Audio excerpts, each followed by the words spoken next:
Você sabia que através das medidas de circunferências musculares a gente pode descobrir fatores de risco para possíveis doenças nos nossos alunos? Pois é, tudo bem? Eu sou o Guilherme, faço parte da equipe da Ativa Clube e estou começando hoje mais um episódio do nosso programa Ativa 10K. O Ativa 10K tem como objetivo fazer com que você tenha um faturamento mensal maior na sua área e também para que você consiga aplicar todas as informações e as dicas que a gente passa aqui, aplicar no dia a dia com o seu aluno, certo? Hoje eu vou falar então sobre circunferências musculares e mais precisamente, mais especificamente sobre duas medidas que alertam nossos alunos sobre fatores de risco a doenças que eles possam ter ou num presente, ou se o aluno é mais jovem, possam ter também no futuro. Bom, circunferências musculares. Qual o objetivo da gente fazer uma avaliação com circunferências? Primeira coisa que a gente pode falar em relação às circunferências é que ela traz para a gente um resultado de possível assimetrias, né? Diferenças de um lado do corpo em relação ao outro. E se a gente consegue identificar nessa avaliação de circunferências assimetrias acima de 2 centímetros, por exemplo, já é uma informação bem útil para o nosso treino, porque a gente vai ter que investigar um pouquinho mais essa diferença, né, que tem de um lado para o outro, né, fazer testes específicos para saber realmente se há desequilíbrio muscular de um lado para o outro. Né? E por que é tão importante a gente saber isso? Porque possivelmente isso vai causar desvios posturais no meu aluno. Né? Então, um fator bem importante das circunferências está em relação às assimetrias. As assimetrias que a gente pode descobrir aí através das medidas que a gente faz ou com uma fita métrica, né? Ou com uma trena. Então, diante dessas duas ferramentas aqui, são ferramentas simples, né, que a gente pode conseguir com facilidade, a gente pode fazer essa avaliação de circunferências musculares. Bom, gente, quais os outros objetivos que a gente tem aí com essa avaliação de circunferências? Outra situação importante é a questão de progressão. Né? Progressão, eu vou conseguir identificar as progressões do meu aluno em relação aos objetivos que ele tem. Então, por exemplo, lá eu estou com um aluno que tem como objetivo emagrecimento. Estou fazendo um trabalho com ele, né? Algum tempo vou fazer uma reavaliação nesse meu aluno e através da avaliação de circunferências eu consigo avaliar se ele teve progressão ou não em relação àquilo que eu estou buscando junto com ele, né? Se ele teve diminuição das circunferências, principalmente da cintura, do abdômen, né? Não vamos entrar no mérito agora, mas ele pode ter, num primeiro momento, até um aumento de circunferências do braço, da perna, mas esse não é o grande objetivo para a gente estar discutindo hoje. Bom, outro detalhe super importante, e aí vem o ponto que eu vou me apegar mais no conteúdo de hoje, em relação aos idosos, tá? Por quê? Porque através de duas circunferências, que eu vou mostrar e vou ensinar vocês a fazer, a gente pode identificar se o aluno idoso apresenta sarcopenia, que já é aquela perda de massa muscular, né? E também se ele apresenta algum risco de doença cardiovascular. Como é que a gente vai fazer isso? Avaliando, como eu falei, duas medidas. A medida da panturrilha esquerda, para a gente fazer uma relação com a massa muscular dele, e a medida da cintura, para identificar se ele tem algum risco de doença cardiovascular, certo?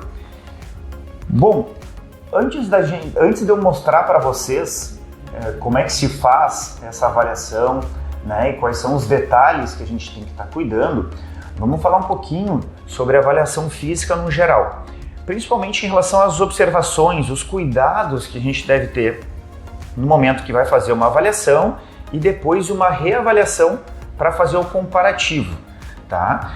É importante a gente ter um cuidado, principalmente com a questão do horário que a gente vai fazer essas avaliações e tentar fazer com que a avaliação física ela aconteça em situações similares, né? Ou seja, no mesmo turno, tá? Porque pode ter diferença avaliando o aluno no turno da manhã, por exemplo, e depois avaliando ele no turno da noite, né? Por que a gente vai ter esse cuidado, né, com essas características aí, com essas observações da avaliação física?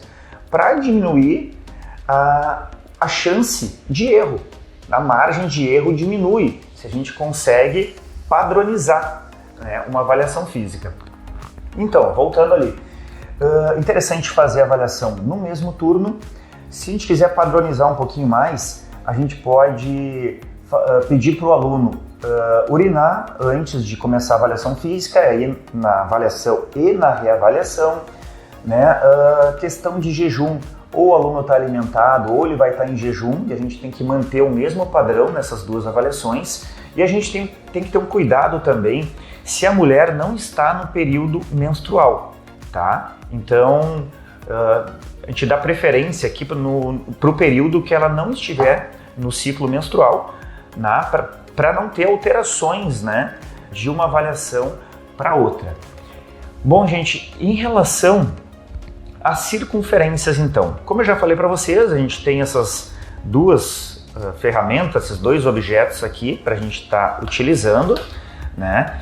E tem alguns detalhes importantes também para a gente padronizar a nossa avaliação de circunferências musculares. Quais são eles? Tá? O primeiro cuidado é para a gente fazer a medida da circunferência, de preferência em cima da pele crua, né? Pele nua, que a gente fala, né? Porque se o aluno tiver com roupa, possivelmente vai ter alguma diferença de uma avaliação para outra, né? E a gente espera aqui apenas as diferenças que a gente conseguiu em razão do treino que a gente aplicou. Outra coisa bem importante com a avaliação aqui com a fita métrica, com a trena, é que na hora de envolver a fita na circunferência ali, no perímetro, né, que a gente está avaliando, a gente não pode apertar a fita. Então a gente não pode pressionar, né, o membro que a gente está avaliando. Como também a gente não pode deixar a fita solta, né, porque vai ter, obviamente, uma circunferência maior dessa maneira, né? Então a gente simplesmente coloca por cima, né, do membro que a gente está avaliando, sem deixar frouxo e sem apertar. Bom, como é que a gente faz? Fizemos uma vez e a gente tem um roteirinho, né, um padrão que a gente vai seguir. Depois de ter feito todas as partes do corpo que a gente prescreveu, a gente vai refazer, tá? E aí a gente vai comparar essas duas medidas, tá?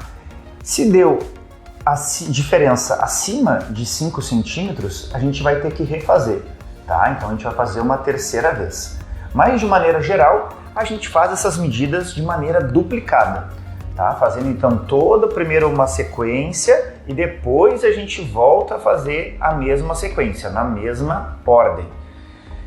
Outra situação importante que eu vou falar para vocês quando eu for avaliar ali o meu colega é em relação à respiração, certo? Existem 3 medidas que a gente usa a respiração para padronizar também e não ter muita diferença quando a gente faz uma avaliação e uma reavaliação.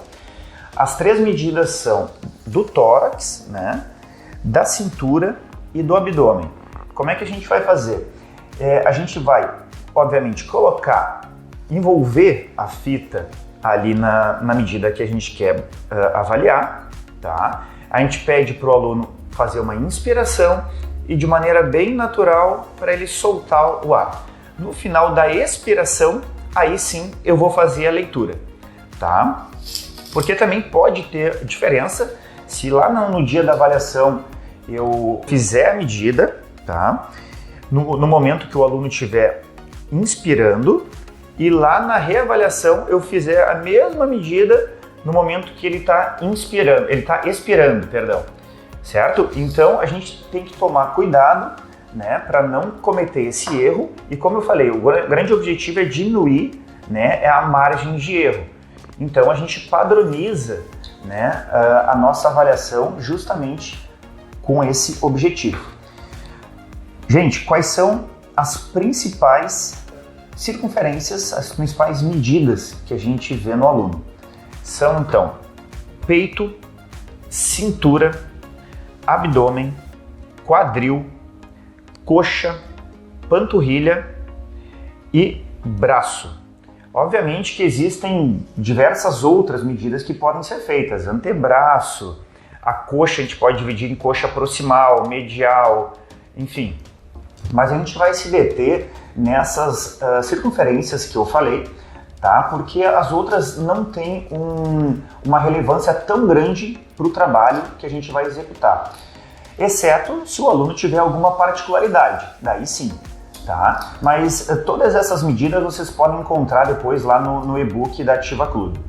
Agora eu vou mostrar para vocês como é que a gente faz a avaliação das circunferências musculares de uma maneira prática, tá? Então eu vou descer, estou aqui na salinha de fisioterapia da academia, eu vou descer na salinha ali do treinamento e vou aplicar essa avaliação, vou fazer essa avaliação de circunferências num colega e vou mostrando os detalhes para vocês, certo? Vamos lá, gente, então, estou aqui com o meu idoso, Serginho, tá?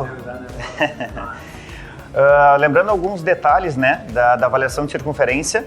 Primeiro, é que é aconselhável que a gente faça na pele nua, né? Então vou pedir para o Serginho, se ele não se incomodar, de tirar a camiseta. Muito bem, a gente tem uma sequência, então, uma ordem, tá, de circunferências. Eu vou começar medindo a circunferência do tórax, tá, do peito. E aí, normalmente, gente, a gente pega bem na altura do mamilo, tá? Tem protocolos onde em mulheres é feito embaixo da axila, tá? Até porque é desconfortável, né, botar a fita em cima do mamilo da mulher, né? Então, em homens, a gente avalia em cima do mamilo, tá? Então pode afastar um pouquinho teus braços. Ó, eu vou envolver então aqui, ó, na altura do mamilo. E aí vamos cuidar para ficar bem alinhado atrás também, tá? Pode baixar o braço. Um segundo detalhe para a gente lembrar é que a gente não pode apertar a fita e não pode deixá-la solta. É só envolver, tá? Encostando aqui na pele da pessoa. Bom, agora outro detalhe que a gente cuida, questão da respiração. Para a gente padronizar a avaliação de circunferência, a gente pede para o aluno inspirar e soltar o ar de maneira bem tranquila, tá? Sem forçar. Aí no final da expiração eu faço a leitura, certo? Muito bem. Agora vamos passar para a circunferência da cintura. Aí, Serginho, pode ficar de frente para cá. Eu vou mostrar só pro pessoal aqui, ó, circunferência da cintura. Vamos vir um pouquinho para trás aqui, ó, acho que aparece melhor. Circunferência da cintura, a gente pega o menor perímetro na região do abdômen, certo? Então vou ficar aqui, ó, vou ficar um pouquinho de costas aí para vocês, mas para vocês poderem enxergar aqui. Ó, vou no olho aqui, ó, vejo aonde tem a menor circunferência na região abdominal. Vou envolver a fita. Deve estar gelada essa fita aí.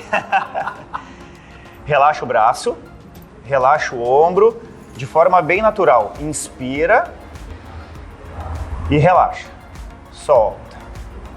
Aí, final da expiração, fiz a leitura, tá? Essa é a circunferência da cintura. Vamos lembrar que essa é uma das circunferências mais importantes porque ela tem relação com o risco de doença cardiovascular, certo? Lembrando que os riscos para doença cardiovascular se dão quando a circunferência da cintura está acima de 88 centímetros para mulheres e acima de 102 centímetros para homens. Vamos agora para o abdômen, tá? Para o abdômen a gente pede para o aluno cruzar os braços lá em cima e a gente vai bem em cima da cicatriz umbilical. Então, da mesma forma, ó, vou envolver aqui, vejo se está bem alinhado lá atrás, ó. envolvo a fita e aí vamos usar a padronização que a gente está utilizando da respiração, tá? Então, inspira, relaxa. Ok, beleza. Um pouquinho mais para baixo agora. O aluno mantém o braço lá em cima. Vou pedir para ele aproximar os pés, tá? Agora, a partir de agora, a gente não tem mais a utilização da respiração para padronizar, certo? Aqui a gente vai ver circunferência de quadril. Então é o maior volume no glúteo, tá? Então, Serginho, pode ficar de lado um pouco de novo para a câmera. Fica de frente para mim, fica melhor aqui. Isso, tá? Aqui, ó, eu vou procurar o maior perímetro na região do glúteo, tá? Vou envolver aqui, ó, e faço a leitura pela frente. Tá? Lembrando, gente, que são duas sequências, né? A gente faz duas sequências aí de avaliação dentro do nosso roteiro aqui. Se tiver uma diferença de 5 centímetros de uma para outra, a gente faz uma terceira, tá? Fechou aqui tórax, cintura, abdômen e quadril. Tá? Agora a gente vai pro braço, tá? Isso, deixa o braço relaxado. O braço super tranquilo também. A gente vê onde está o maior volume do braço, tá? Ô Serginho, vou pedir para tu virar agora para lá, ó, que daí eu consigo mostrar. Vira tudo, vira tudo. Aí, beleza.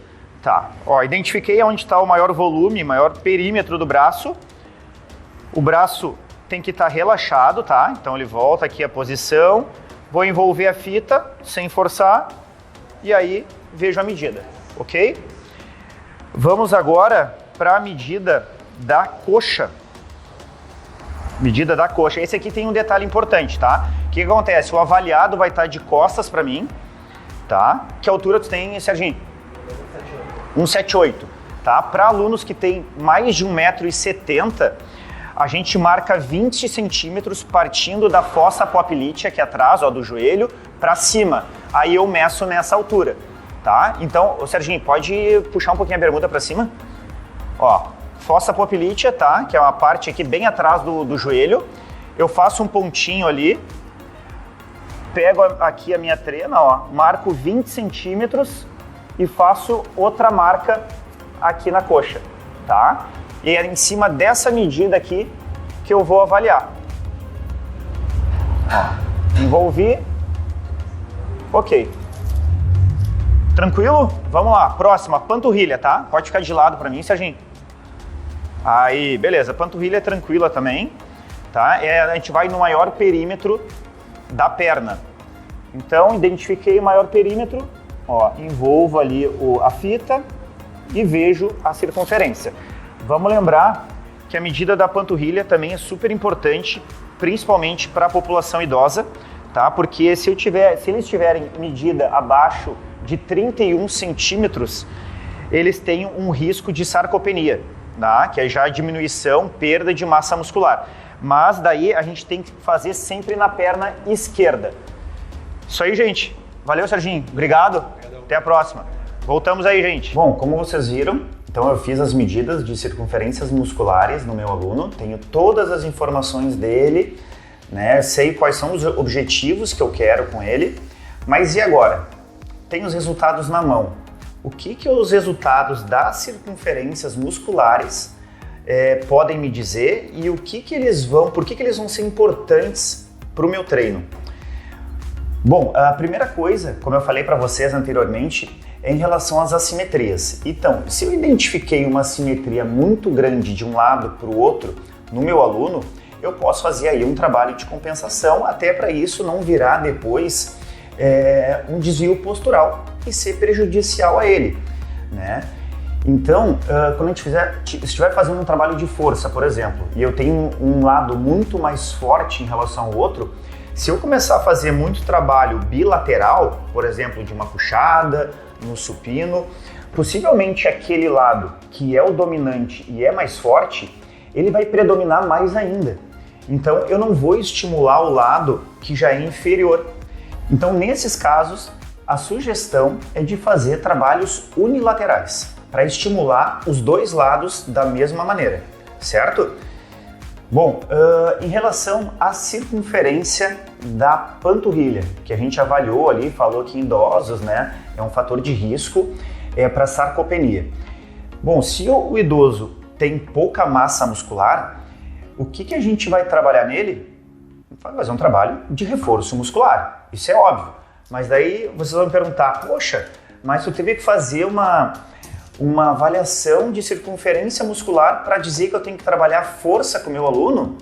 Não, na verdade não, a gente sempre trabalha força de qualquer jeito com o aluno idoso, né? Mas a gente vai ter um cuidado maior em relação à prescrição desse treino. Porque normalmente a gente acaba fazendo um treino equilibrado, um treino aeróbio junto com um treino resistido, né? Um treino combinado, que a gente chama, a não ser que seja um caso diferente, né? Uma particularidade. Mas como o idoso ele tem já uma perda de massa muscular muito grande, esse trabalho aeróbio a gente vai já começar a repensar ele, a gente vai pensar ele de uma maneira diferente. Porque de duas uma, né? Ou o aluno tem uma fragilidade tão grande, tem uma perda de massa muscular tão grande que não vai ter condições de fazer um trabalho aeróbio, né? Ou então a gente pode estar fazendo um trabalho aeróbio em demasia com ele, né? E pode daqui a pouco estar até repercutindo naquele objetivo principal que a gente quer, que é de aumento de massa muscular, de reforço muscular. Então, são pequenos detalhes que fazem a diferença. Se eu identificar que o meu aluno ele precisa de um trabalho com ênfase em reforço muscular, por que eu vou estar programando para ele um trabalho aeróbio no primeiro momento? Né? Não tem porquê. Então, nesses casos, a avaliação me dá a avaliação física de circunferência me traz uma informação muito importante. Né? Então, eu posso fazer o que todo mundo faz e fazer um treino ali equilibrado, padrão para todo mundo, ou eu vou direto no objetivo maior do meu aluno. E é isso que eu quero fazer para ser um profissional diferente. Eu quero resultado, eu quero melhora da qualidade e da expectativa de vida desse meu aluno. Então, eu quero transformar a vida dele para melhor. Né? Então, obviamente que eu vou trabalhar em cima daquilo que eu preciso, especificidade. Né? Então, a circunferência muscular, essa avaliação, ela traz informações que são, sim, preciosas para a gente. Lembrando que as medidas abaixo de 31 centímetros na panturrilha são consideradas como perda de massa muscular, tá? Se eu vou falar já da circunferência de cintura, aí eu sei que eu tenho que voltar o meu trabalho mais para gasto calórico, né? Porque o meu objetivo é diminuir a circunferência, não só da cintura, como do abdômen também do meu aluno. E aí, que tipo de treino que a gente vai fazer? Vai fazer só treino aeróbio? Vai fazer só treino resistido? Vai fazer treino combinado? Claro que aí, nesse caso, vai depender muito do perfil do nosso aluno, né? Mas o nosso objetivo é fazer um trabalho de gasto calórico com ele, né? Nesse caso, eu vou dar ênfase para o trabalho aeróbio, né? E vocês podem lembrar, a gente falou em outras aulas, que a Organização Mundial da Saúde ela recomenda um volume maior para aquelas pessoas que querem perder peso, né? Que querem perder circunferências, que são prejudiciais, né? Que tem riscos. Então, a gente vai ter que aumentar o volume desse meu aluno. Lembrando também que o trabalho aeróbio com um aluno que é idoso, a gente não pode trabalhar com uma intensidade tão alta, porque tem outras situações que estão relacionadas com a condição do meu aluno. Né? Então, possivelmente, nesse trabalho aqui, para diminuir a circunferência da cintura, vou optar por uma ênfase no trabalho aeróbio, mas eu posso fazer um trabalho combinado junto, né? Junto com o trabalho resistido, porque eu também mantenho as taxas de massa muscular dele e evito uma fragilidade, uma perda de massa muscular. Né? E outra situação importante que é bom ressaltar, que a gente tem que ter um cuidado maior com a questão alimentar do nosso aluno. Não é uma tarefa nossa do profissional de educação física, mas é sim uma tarefa nossa cuidar do nosso aluno, né? E dizer para ele o que ele deve fazer para conseguir melhorar os resultados, para ele conseguir atingir aqueles resultados que ele busca. E é interessante para a gente também. Né? Então, aí a gente vai encaminhar ele para um profissional da nutrição, para um endócrino, enfim, para fazer uma avaliação ali nutricional, né? E a gente poder jogar junto com a questão nutricional do aluno. Bom, gente, a importância então de fazer circunferências musculares, tá? Não só para identificar isso, mas porque através dessas informações é que a gente vai conseguir mostrar um diferencial para o nosso aluno. E é importante a gente explicar isso para ele. Como eu falei antes, ou a gente pode fazer um treino simplesmente padrão, passar para um aluno, para o outro, a mesma ideia, ou eu posso fazer uma coisa que realmente é diferente e eu estou indo atrás do objetivo específico do meu aluno e do resultado que ele espera. Então isso é bom para a gente como profissional, porque assim a gente vai ser valorizado e a gente tem mais chances de retenção e de captação de alunos novos, né? Então, a gente conseguindo reter os nossos alunos e captar novos, com certeza a gente vai ter aí um faturamento mensal maior e esse é realmente o nosso grande objetivo final. Então, estou trazendo para vocês informações que vocês podem aplicar no dia a dia de vocês, podem mudar já um pouquinho a mentalidade em relação ao treinamento, né? E também trazendo aí objetivos a médio e longo prazo para a gente aumentar a nossa cartela aí, né? Nosso número de alunos e com isso poder aumentar também a nossa renda. Certo? Se ficou alguma dúvida, vocês podem escrever para a gente, não tem problema, a gente responde todas as perguntas e a gente fica muito feliz quando vocês repercutem conosco, né? E se tiverem sugestões também de conteúdos, pode enviá-la para a gente. Certo? Era isso que eu tinha para passar hoje. Vou esperar vocês aí num próximo episódio, né? E fiquem à vontade aí para assistirem também os outros conteúdos que a gente já tem pela página. Feito, pessoal. Espero que tenham gostado e aproveitado esse conteúdo de hoje. Um grande abraço.